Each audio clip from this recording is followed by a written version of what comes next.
Morning mga kabayan, mga kapwa ko OFW, kumusta kayo ngayon? Saan man kayo sulok ng mundo sa abroad?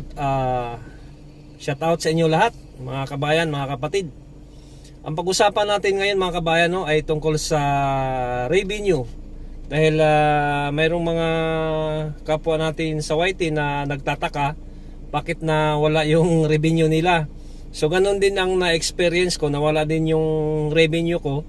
Kaya natakot din ako, siyempre pinaghirapan natin yan. Hindi naman basta-basta natin mabuo yung 100 revenue na yan. Dadamo na tayo sa paghihirap mga ilang buwan. Hindi naman bago natin ma-reach yung 100. Hindi naman din tayo sikat na YouTuber, mga small YouTuber lang naman tayo. Kaya siyempre, so kailangan natin i-update yan kung ano nangyari, bakit nawala yung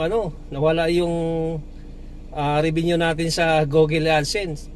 So yung pala mga kabayan mga kapwa ko OFW, mga kabayan nag-update pala si Google AdSense. So hindi naman natin alam, at saka hindi ko rin alam na may bago pala siyang update ngayon tungkol nga sa revenue natin. So ituturo ko sa inyo mga kabayan kung paano gawin, dahil ako din naranasan ko din na wala ng revenue. So ngayon ituturo ko sa inyo kabayan kung paano gawin natin. Gamit lang natin ang Android mobile or laptop, basta kahit anong mobile. So sundan nyo lang yung gagawin ko mga kabayan ha. Okay, bye bye. Okay guys, mga kabayan, sundan nyo na tong gagawin ko. Punta lang tayo sa ating laptop or mobile. Depende sa inyo kung anong gagamitin nyo. So i-click lang natin tong Google Chrome.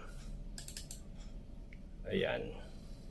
So ako kasi naka-login na ako kay Google AdSense, kaya pag pinindot ko tong Google AdSense payment ad, ito automatic na yan, lalabas na yan. Pero pag hindi pa kayo nakapag-login, mag-login muna kayo sa Google AdSense mga kabayan, mga kapatid.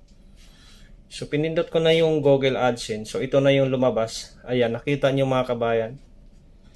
Nawala yung revenue ko, yung dollar ko. So ipapakita ko lang sa inyo Ayan, nawawala. Wala siyang revenue. Ayan, totally 0. So ang gagawin natin dito, punta tayo dito sa punta na pala ako sa payment info. Automatic na pala siya.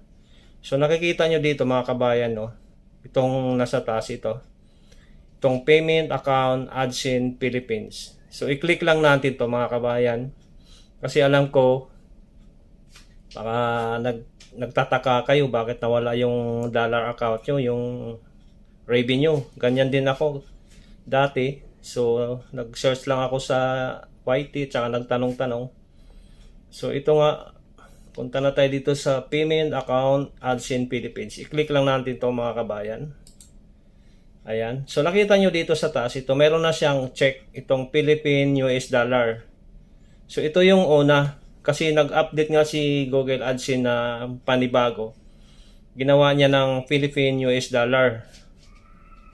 Itong pangalawa, YouTube Philippines pala. Pag i-click natin to, lalabas yung ayan, i-click ko mga kabayan. Ayan. So lalabas na dito payment account YouTube Philippines. Ito na yung bagong update ngayon ni Google AdSense. So ito, nakikita ko na yung revenue ko. Ayan meron na akong malapit ko na mabuo yung $100. Ayan. So mga kabayan, huwag kayong matatakot kasi nandyan lang yung yung pera nyo, yung revenue nyo. Kasi nag-update nga si Google AdSense. Hindi siya nawawala. Kumbaga nag-iba lang ng itong payment account YouTube Philippines na ang bago ngayon. Ayan. So pag binalik natin siya, ayan so bumabalik siya sa bumabalik siya sa 00 uli. So ganun lang ang gagawin nyo every time na mag-check kayo ng ng revenue nyo. Punta lang kayo sa payment info, tapos itong payment account AdSense Philippines, i-click nyo lang to. Ayan. So punta kayo dito sa baba, itong YouTube Philippine US dollars. Ayan. So lalabas na yan mga kabayan.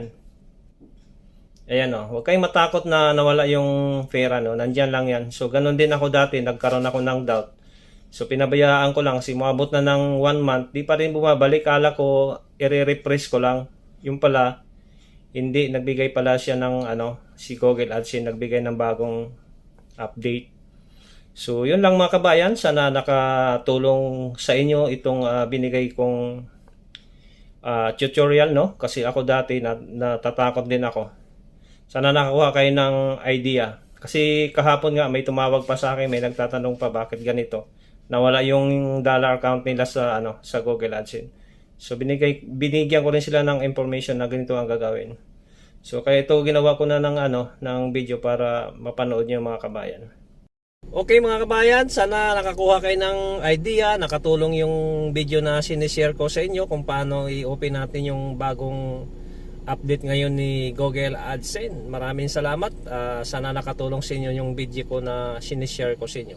Sa mga hindi pa nag-subscribe sa aking channel, maraming salamat. I-subscribe nyo ako at pindutin ang notification bell para update naman kayo sa iba ko pang i-upload na video.